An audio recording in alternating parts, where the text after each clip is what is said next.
Welcome back to my channel. Hope आप सब लोग अच्छे होंगे, मैं भी अच्छी हूँ। आज की वीडियो में मैं आपके सामने, आपको दिख रहा होगा, एसएलएम स्कूल लीडरशिप मैनेजमेंट का कन्फ्लिक्ट मैनेजमेंट एक टॉपिक है, वो करवाऊँगी। एक्चुअली मैं जो है वो आपको पूरा प्रॉपर सब्जेक्ट नहीं करवा रही हूँ। इसके पीछे रीज़न ये है कि डीएलएड के जो एग्ज़ाम्स हैं अब वो होने ही वाले हैं, ज़्यादा टाइम आपके पास है नहीं। तो अगर मैं आपको एक एक टॉपिक करवाऊँगी तो वो आपको लिए ज़्यादा टाइम कंज्यूमिंग हो जाएगा। तो मैं बेसिकली पुराने जो पेपर हैं, प्रीवियस ईयर पेपर में से जो टॉपिक रिपीट हुए हैं वो टॉपिक करवा रही हूँ। तो मैंने पिछले 2-3 पेपरों में देखा है, जिसमें से मैंने एक पेपर का स्क्रीनशॉट भी लिया है, और इसी तरीके से मैं एसएलएम के ये तीसरा टॉपिक है, 2 टॉपिक और टीक्यूएम और एक लीडरशिप, ये 2 टॉपिक जो है वो करवा चुकी हूँ मैं। वीडियो नहीं देखी है तो उसका लिंक जो है वो आपको डिस्क्रिप्शन में मिल जाएगा, आप वो वीडियो ज़रूर जाके देखिएगा, बहुत हेल्पफुल होगी। और लीडरशिप तो आपको सीटेट डीटीप्लस भी हर जगह मिलेगा, तो आप जाके देखिएगा एंड कमेंट में कोई डाउट हो तो आप पूछिएगा। तो आज हम पढ़ेंगे कन्फ्लिक्ट मैनेजमेंट के बारे में। ये जो है वो बहुत सारे टीचिंग एग्जाम्स में भी क्वेश्चन पूछा जाता है, प्लस डीएलएड में डायरेक्ट क्वेश्चन आया है। अब देखो, मैंने क्वेश्चन अटैच भी किया है प्रूफ के लिए, आप देख सकते हैं कि डायरेक्ट 10 नंबर का क्वेश्चन यहाँ पे आया है कि write down the character of effective positive classroom, और इसके जो भी स्टेप्स है आप क्या करोगे इंक्लूसिव क्लासरूम में, वो बताना है एग्जाम्पल के साथ। तो आप देख सकते हैं 10 मार्क का डायरेक्ट क्वेश्चन आया। तो इस तरीके से मैं आपको सब्जेक्ट वाइज प्रीवियस ईयर में जो इंपॉर्टेंट क्वेश्चन आए हैं वो करवाऊंगी। इस तरीके से क्या होगा, आपके जो इंपॉर्टेंट टॉपिक्स है वो भी कवर हो जाएंगे, और आपका जो टाइम है वो भी बिल्कुल होता है ना कि मैक्सिमम यूटिलाइजेशन होगा मिनिमम टाइम में, कुछ इस तरीके से तो वो आपका होगा। तो अभी हम करते हैं क्लासरूम मैनेजमेंट को। सॉरी, एक सेकेंड, पीडीएफ में ऊपर गलती से कन्फ्लिक्ट मैनेजमेंट लिख दिया है, सॉरी, ये बाय मिस्टेक हुआ है। पीटी इसमें जो है वो कन्फ्लिक्ट मैनेजमेंट नहीं, क्लासरूम मैनेजमेंट आएगा, कि क्लासरूम को हम कैसे मैनेज करते हैं। एक्चुअली कन्फ्लिक्ट मैनेजमेंट भी एक टॉपिक है, तो हो सकता है थोड़ा सा उसे दिक्कत हो गई हो, तो ये पीडीएफ में थोड़ा सा देखना। तो अब जैसे हम नीचे आते हैं, यहाँ पे है क्लासरूम मैनेजमेंट। क्लासरूम मैनेजमेंट क्या होता है, देखो क्लासरूम मैनेजमेंट को अगर मैं सिंपल वर्ड में बताऊँ तो ये 2 वर्ड से मिलकर बना हुआ है। एक है हमारा क्लासरूम, एक सेकेंड, एक है हमारा क्लासरूम और एक है हमारा क्लासरूम, ओहो, और दूसरा है हमारा मैनेजमेंट।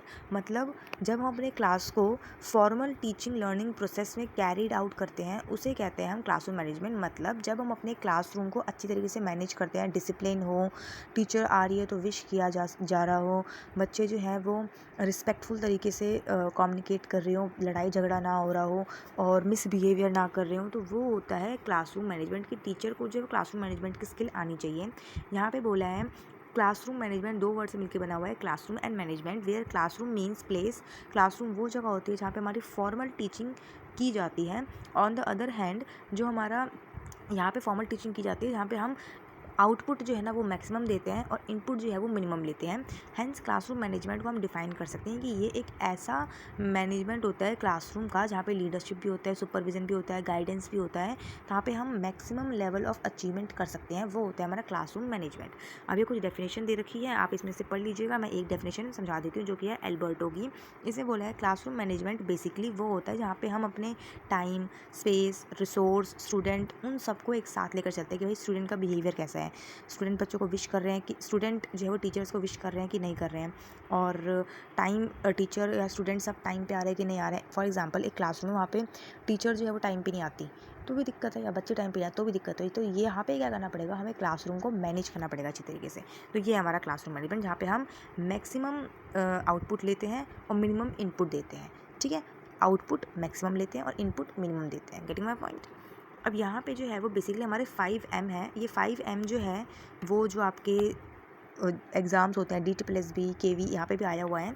तो 5M जो है इसमें है मैन, क्योंकि देखो क्लासरूम में हमें मैन चाहिए, जैसे स्टूडेंट चाहिए, स्टूडेंट के बिना क्लासरूम क्या ही होगा, टीचर भी चाहिए। ठीक है, दूसरा है मनी।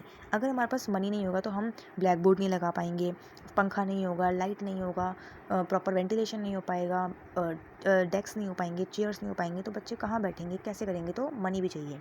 साथ ही में हमें मटेरियल चाहिए। मटेरियल मतलब कि फर्नीचर होना चाहिए, स्टेशनरी होना चाहिए, चौक होना चाहिए। डस्टर, ब्लैक बोर्ड है पर चौक नहीं है। ठीक है, अच्छा भला हमारे पास कमरा है बट पंखे नहीं है, पंखे है बट स्विच नहीं है, तो हमारे पास मटेरियल भी होना चाहिए। फिर है मशीन। मशीन मतलब होता है कि हमारे पास जो स्कूल है वहाँ पे कंप्यूटर्स होने चाहिए, लैब होने चाहिए, वर्कशॉप्स हो वहाँ पे। ठीक है, ये सब हो। फिर मेथड में बोला है कि हमें प्रॉपर अच्छी तरीके से मेथड्स यूज़ करने चाहिए टीचर को टीचिंग के डिफरेंट। तो 5M है, मनी, मैन, मटेरियल, मशीन और मेथड। ठीक है, अब हमारे क्लासरूम के डायमेंशन है। क्लासरूम के बेसिकली ये डायमेंशन बता रखे हैं। एक है हमारा physical dimension, psychological, academical, social, ethical और डिसिप्लिन। ये मैं ऊपर ऊपर समझा देती हूँ। ठीक है, आप बाकी के पॉइंट्स अंदर से डीपली इसको रीड करना। और हाँ, ये पीडीएफ आपको टेलीग्राम चैनल पे मिलाएगा और टेलीग्राम का जो लिंक है वो आपको डिस्क्रिप्शन में मिल जाएगा। तो टेलीग्राम का लिंक और जो प्रीवियस 2 वीडियोस में बता चुकी हूँ उनका लिंक भी डिस्क्रिप्शन में मिल जाएगा। और आपको प्रूफ के साथ मैंने दिखाया भी है कि पेपर में ये क्वेश्चन आया हुआ है। अब एक ही क्वेश्चन को 4-5 पेपर में आया हुआ है। मैं सोच रही थी कि सबके स्क्रीनशॉट लेने से बेटर है कि मैं किसी भी एक पर्टिकुलर पेपर का स्क्रीनशॉट ले दूँ, वो इनफ रहेगा। ठीक है, और अगर आपकी कोई डिमांड हो कि नेक्स्ट मैं किस सब्जेक्ट पे करूँ तो वो भी आप मुझे बता सकते हैं। ओके, तो यहाँ पे आता है हमारा फिजिकल डायमेंशन। तो फिजिकल डायमेंशन बेसिकली हमारा होता है कि हमारा जो क्लासरूम है वो फिजिकली कैसा है, प्रॉपर वेंटिलेशन है कि नहीं है, और लाइट्स है कि नहीं है, और डेस्क है कि नहीं है, और क्लासरूम में ऐसा तो नहीं है कि बाहर से नॉइज़ आ रहा हो बहुत ज़्यादा, कि अंदर बच्चे पढ़ रहे हैं बाहर से बहुत ज़्यादा नॉइज़ आ रहा हो अजीब सा, तो वो भी देखना पड़ता है। ठीक है, क्लीनलीनेस है कि नहीं, क्लीन है कि नहीं है, स्पेशियस है कि नहीं है। ऐसा तो नहीं है कि बहुत चुपके चुपके से डेस्क हैं, कंफर्टेबल नहीं है। तो फिजिकल जो डायमेंशन है वो बहुत इंपॉर्टेंट रोल प्ले करता है। इसके बाद हमारा साइकोलॉजिकल डायमेंशन आता है। साइकोलॉजिकल डायमेंशन में बेसिकली हमारा आता है कि हमने क्लासरूम को किस तरीके से मैनेज किया हुआ है, हमारा क्लासरूम मोटिवेटेड है कि नहीं है। बच्चे जो हैं उसमें ऐसे तो नहीं है बच्चे बहुत बीमार पड़ते हों, या फिर बच्चे जो है वो पंक्चुअल ना हो, टाइम से ना आते हों, या फिर बच्चे डर्टी रहते हों, या फिर बच्चे जो है वो एक दूसरे को टीज़ करते हों, लड़ते झगड़ते हो, ड्रेस अच्छे से ना हो, कपड़े अच्छे से ना पहन के आते हो। कपड़े इन द सेंस कि अपना जो ड्रेस है टाई ना लगाते हो, कभी बेल्ट ना लगाते हो। ठीक है, इनकरेक्ट पोस्चर हो उनका, और एब्सेंटिज़म हो, मतलब बहुत ज़्यादा छुट्टी लेते हों। ठीक है, तो ये सब चीज़ें जो हैं वो बेसिकली हमारी यहाँ पे बोली गई हैं। और eye contact with student while dealing them, तो यहाँ पे बस ये बोले कि हमें जो है वो स्टूडेंट्स के साथ आई कॉन्टैक्ट रखना चाहिए जब भी हम उनके साथ डील करेंगे, तो ये बोला है। एकेडमिक डायमेंशन में बोला है कि हम एकेडमिकली कैसे, for example teaching learning material use करते हैं कि नहीं करते हैं, अटेंशन बच्चों को दे रहे हैं कि नहीं दे रहे हैं। ऐसा तो नहीं है कि बस आगे वाले बच्चों को अटेंशन दे रहे हैं, पीछे वालों को दे ही नहीं रहे हैं, तो ये भी बहुत ज़रूरी है। ठीक है, एक्टिविटी करवा रहे कि नहीं करवा रहे हैं, चौक जो ब्लैक बोर्ड है वो यूज़ कर रहे हैं कि नहीं कर रहे हैं, बच्चों को अपॉर्चुनिटी दे रहे हैं कि नहीं दे रहे हैं। बच्चों को अपॉर्चुनिटी देना इज़ मस्ट, तो बच्चों को अपॉर्चुनिटी देना is literally a must thing. Proper feedback है कि नहीं है। ठीक है, सोशल और एथिकल डायमेंशन में है कि जो बच्चों की जो सोशल डेवलपमेंट है वो हो रहा है कि नहीं हो रहा है, मतलब उनके अंदर वैल्यू आ रहा है कि नहीं आ रहा है। जैसे सोशली है कि बच्चे सोशली इंटरेक्ट कर पा रहे हैं ना, बच्चे ग्रुप में काम कर पा रहे हैं, बच्चे लीडरशिप कर पा रहे हैं, बच्चे मोटिवेटेड हैं, कोऑपरेटिव वर्क कर पा रहे हैं, कोलैबोरेशन में कर पा रहे हैं। ऐसा तो नहीं है कि बच्चे सिर्फ मैं करते रहते हैं। मतलब instead of using I we should use we. ठीक है, तो बच्चे वी यूज़ करें, सिर्फ आई नहीं, मतलब मैं सेल्फिश ना बने, सबको साथ में लेकर चलें, और हेल्दी रिलेशनशिप डेवलप करें। कॉम्पिटिटिव हेल्दी हो, कॉम्पिटिशन हो बट हेल्दी हो, ऐसा ना हो कि वही गुस्सा कर रहे हो, ऐसे मतलब लड़ झगड़ रहे हो।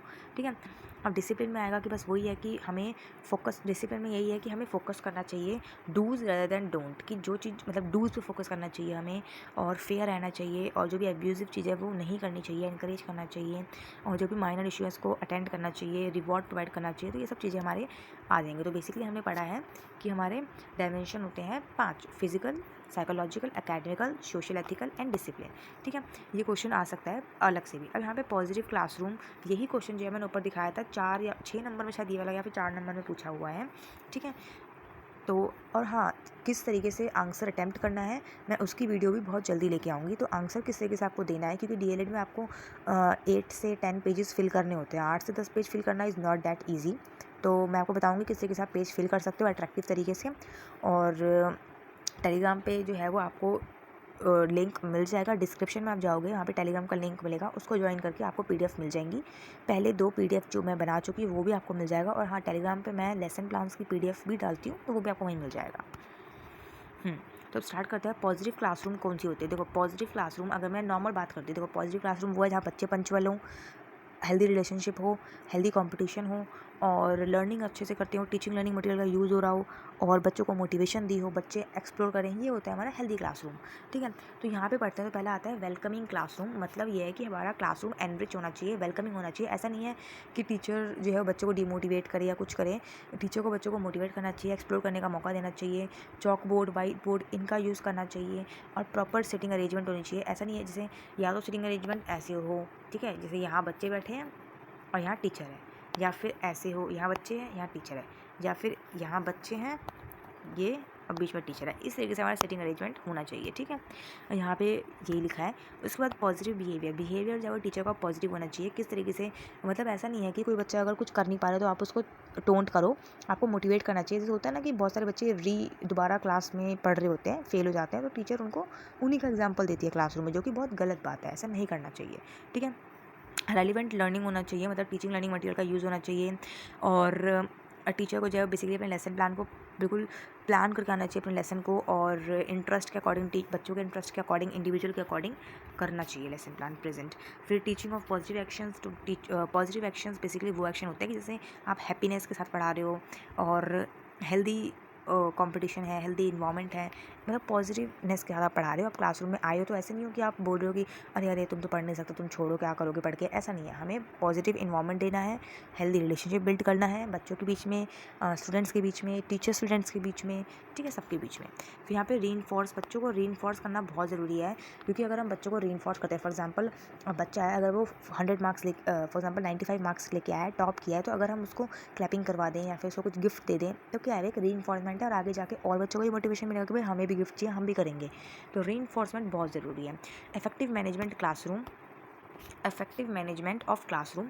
तो बोला है कि जो क्लासरूम के रिसोर्स हैं उनका मैनेजमेंट अच्छे से होना चाहिए। फॉर एग्जांपल जैसे हम जो भी फर्नीचर है वो अच्छे से मैनेज होना चाहिए, क्लासरूम साफ़ होना चाहिए, डेस्क का अरेंजमेंट अच्छा होना चाहिए। ऐसा नहीं है कि डेस्क उल्टे सीधा अरेंज कर रहे हो, या तो प्रॉपर लाइन में। आप देखा है अपने स्कूलों में डेस्क कैसे अरेंज होते हैं, तो ये क्यों होता है, क्योंकि ये क्लासरूम मैनेजमेंट करने का एक तरीका होता है, ठीक है। बुलेटिन बोर्ड अच्छा होना चाहिए और डोर्स ये सब क्लीन होने चाहिए। आपके स्कूल जो क्लासरूम है, अगर वहाँ पे पैम्पलेट मतलब जो बोर्ड होते हैं उन पे TLMs लगे हैं तो वो क्लीन क्लियर अच्छे होने चाहिए, ठीक है।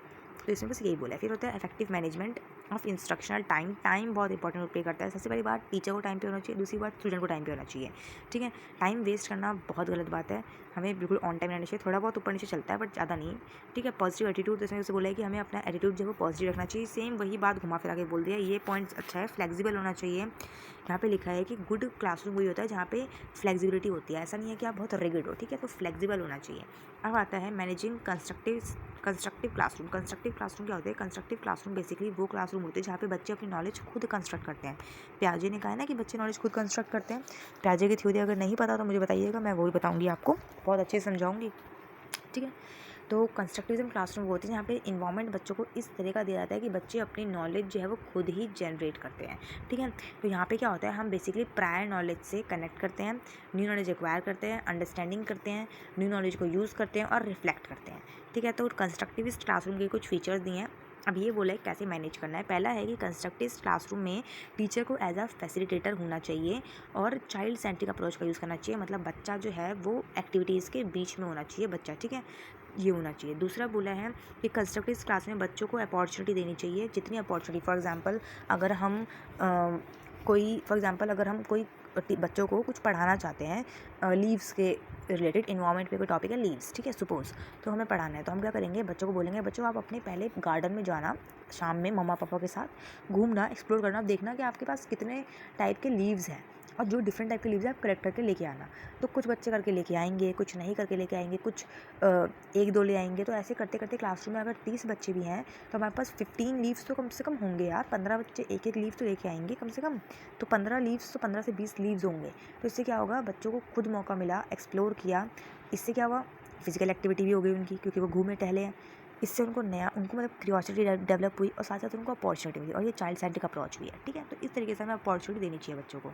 फिर टीचिंग लर्निंग प्रोसेस जो है बेसिकली ऑर्गेनाइज करना चाहिए इस तरीके से जहाँ पे बच्चे एक्टिव हों, ठीक है, बच्चे अपनी नॉलेज खुद कंस्ट्रक्ट करें। लेसन प्लान में होता है ना कि हम प्रीवियस नॉलेज देखते हैं, क्यों देखते हैं, ताकि हमें पता चल सके कि भाई अगर हम बच्चों को 2 × 2 सिखा रहे हैं तो इससे पहले बच्चे को 2 + 2 भी आना चाहिए, ठीक है। तो इसलिए हम प्रीवियस नॉलेज का टेस्ट करते हैं।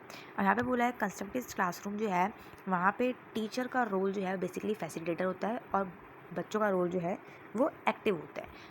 वही है सारी चीज़ कि टीचर का रोल फैसिलिटेटर की तरह होता है, बच्चे एक्टिव होते हैं, जहाँ बच्चों को ज़रूरत होती है टीचर वहाँ हेल्प करती है। अपॉर्चुनिटी देनी चाहिए एक्सप्लोर करने की, क्रॉसिटी डेवलप करने की, और चाइल्ड सेंट्रिक अप्रोच होना चाहिए, ठीक है। तो ये बस इस तरीके से बोला है। और दूसरा एक ये क्रोनोलॉजिकल ऑर्डर वाला पॉइंट है, इसमें बोला है कि हमें सीक्वेंस वाइज नॉलेज प्रोवाइड करनी चाहिए। पहले हम प्लस सिखाते हैं, फिर माइनस सिखाते हैं, फिर मल्टीप्लाई सिखाते हैं, फिर डिवाइड सिखाते हैं। क्यों? क्योंकि ये एक सीक्वेंस है, तो सीक्वेंस वाइज एक क्रोनोलॉजिकल ऑर्डर में नॉलेज प्रोवाइड करनी चाहिए। और यहाँ पे बोला है टीचर को जो है problem solving method, project method, ऐसे मेथड्स का यूज़ करना चाहिए और TLMs का भी यूज़ करना चाहिए। और इवेल्युएशन करने के लिए टीचर जो है वो concept mapping, Venn diagram, portfolio, ये सब चीज़ यूज़ कर सकते हैं। अगर आपको इन सब चीज़ के बारे में जानना है तो आप कमेंट करके बताइएगा, मैं पर्टिकुलर टॉपिक बताऊंगी। पता है क्या है, मैं पूरा टॉपिक भी समझा मतलब पूरा सिलेबस अगर मैं लेके बैठूँ ना, तो ये सिलेबस 1 साल का है। अब 1 साल का सिलेबस मैं 1 महीने में, 2 महीने में, 3 महीने में कंप्लीट नहीं करवा सकती हूँ। It will take time, but इतना टाइम आपके पास है नहीं, तो इसलिए मैं प्रीवियस पेपर एनालाइज करके वहाँ से मैं जो क्वेश्चन मैं रिपीटेड देख रही हूँ वो क्वेश्चन आपको करवा रही हूँ, सो डैट अगर आपने जैसे SLM है, SLM में मैंने 3 टॉपिक रिपीट देखे हैं और ये तीसरा टॉपिक है जो मैं आपको पढ़ा रही हूँ। 2 टॉपिक मैं ऑलरेडी पढ़ा चुकी हूँ, उसका लिंक जो है वो आपको डिस्क्रिप्शन में मिल जाएगा और टेलीग्राम का लिंक भी मिल जाएगा, वहाँ से आप PDF भी डाउनलोड कर सकते हैं, ठीक है, ताकि आपको पढ़ने में ईजी रहे। आप यहाँ से वीडियो देखिए और PDF से रिवाइज़ कर लीजिए, ठीक है।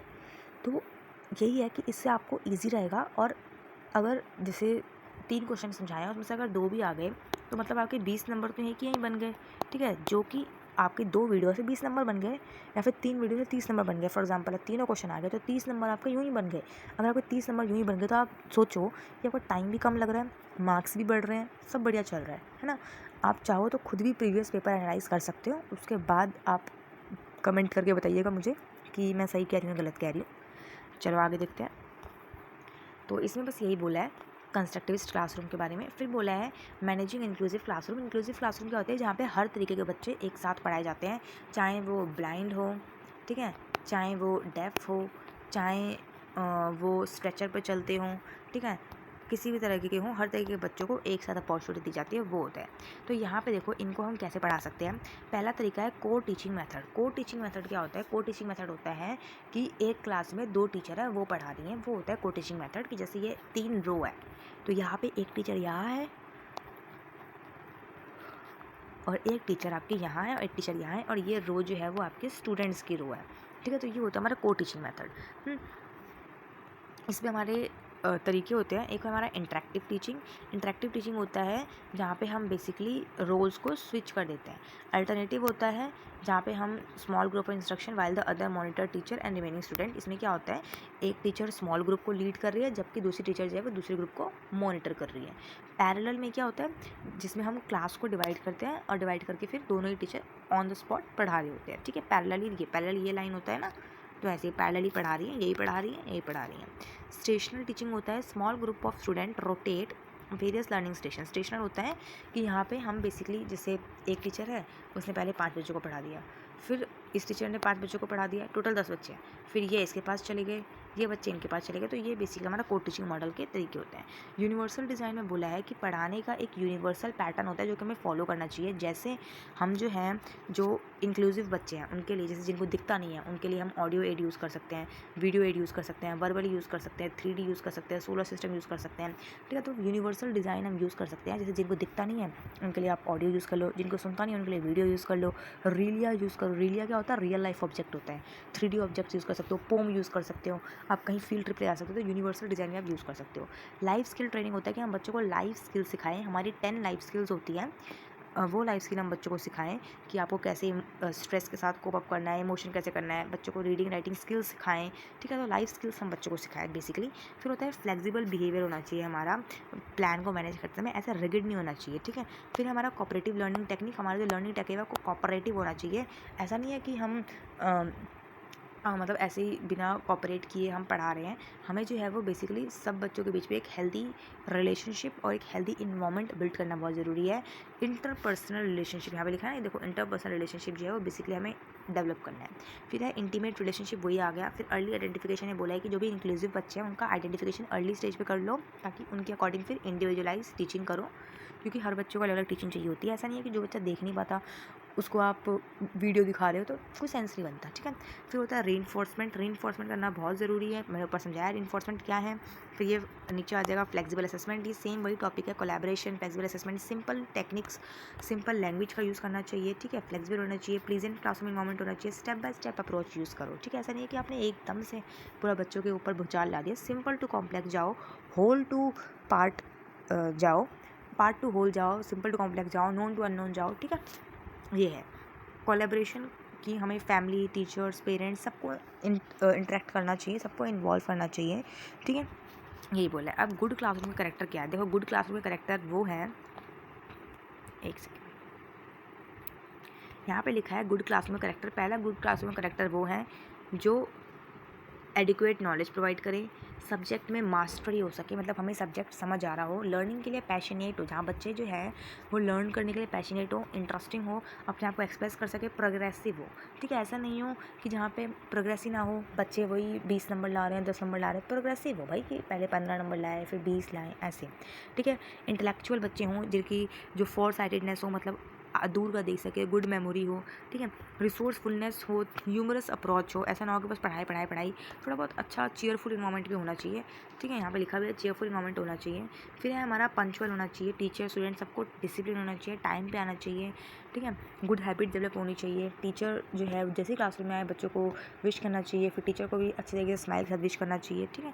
फिर है डेमोक्रेटिक आउटलुक, जस्ट फेयर रहना चाहिए हमें। ऐसा नहीं है कि भाई जो बच्चे पढ़ने में अच्छे हैं उनके साथ बहुत अच्छे रहें हम, ठीक है। जो बच्चे पढ़ने में अच्छे हैं उनके साथ तो अच्छे रहो, पर जो बच्चों को दिक्कत है उनकी भी हेल्प करनी चाहिए हमें, ठीक है। सेल्फ कॉन्फिडेंस हो बच्चों के अंदर, अंडरस्टैंडिंग अच्छी हो, क्लियरेंस हो, मोटिवेशन हो, पर्सनल अपीयरेंस हो। ये टॉपिक्स जो है ना, मैं जो चीज़ समझाने की है डीप, मैं वो डीप समझा रही हूँ। जो चीज़ जैसे आपको देखो पंचुअल है, मैं इसमें क्या समझाऊँ यार। तो जो चीज़ डीप समझाने की मैं समझाऊँगी, और जो बताने का है मैं वो सब बताऊँगी भी। मैनेजमेंट ऑफ ओवर, देखो ओवर क्राउडेड क्लासरूम का क्या होता है कि आपके जैसे देखो पीआरटी लेवल में हमारा 1:30 होता है क्लासरूम का, और उसमें 1:35 होता है हमारा जो टीजीटी लेवल होता है। तो अगर हमारा 1:30 है, फॉर एग्जांपल 1:60 है, तो ये ओवर क्राउडेड क्लासरूम है, डायरेक्ट हमारा डबल हो गया है। तो यहाँ पे हम कैसे मैनेज करेंगे? ओवर क्राउडेड क्लासरूम में हम लोग को टीचिंग मेथड का यूज़ कर सकते हैं, जहाँ पे 2 टीचर हो क्लासरूम को हैंडल करने के लिए, ठीक है। दूसरा ये है कि ओवर क्राउडेड क्लासरूम को हम एक उसमें डिवाइड कर सकते हैं। फॉर एग्जांपल 60 बच्चे हैं तो हमने क्या किया, 30-30 के स्लॉट्स में डिवाइड कर दिया। और वैसे भी 1:30 का तो टीचर को संभालने होते हैं 30 बच्चे, तो एक टीचर में 30 बच्चे होते ही हैं। तो अब क्या हो गया, को टीचिंग मेथड यूज़ कर लिया और हमने स्प्लिट कर दिया, तो अब वही रेशियो बन गया जो रेशियो हमारा पहले था, ठीक है। तो हम इस तरीके से कर सकते हैं। टीचर को जो है बेसिकली ऑर्गेनाइज होना चाहिए और इनफ मटेरियल होनी चाहिए। ओवर क्राउडेड क्लासरूम है तो हमें जो है वो अटेंशन और इंटरेस्ट ग्रैब करना चाहिए बच्चों का, ताकि बच्चे शोर ना मचाएं। रूल्स रेगुलेशन होनी चाहिए, बहुत स्ट्रिक्ट ना हो क्योंकि फिर बच्चे फॉलो नहीं करते हैं, ठीक है। और एकेडमिकली लो और having behavioural issue must be assign safe toward, जो बच्चे बेकार बिहेवियर करते हैं और थोड़ा टीजिंग बिहेवियर है उनको आप आगे बिठाओ, ठीक है, और पीछे मत रखो, मतलब उनको, है ना।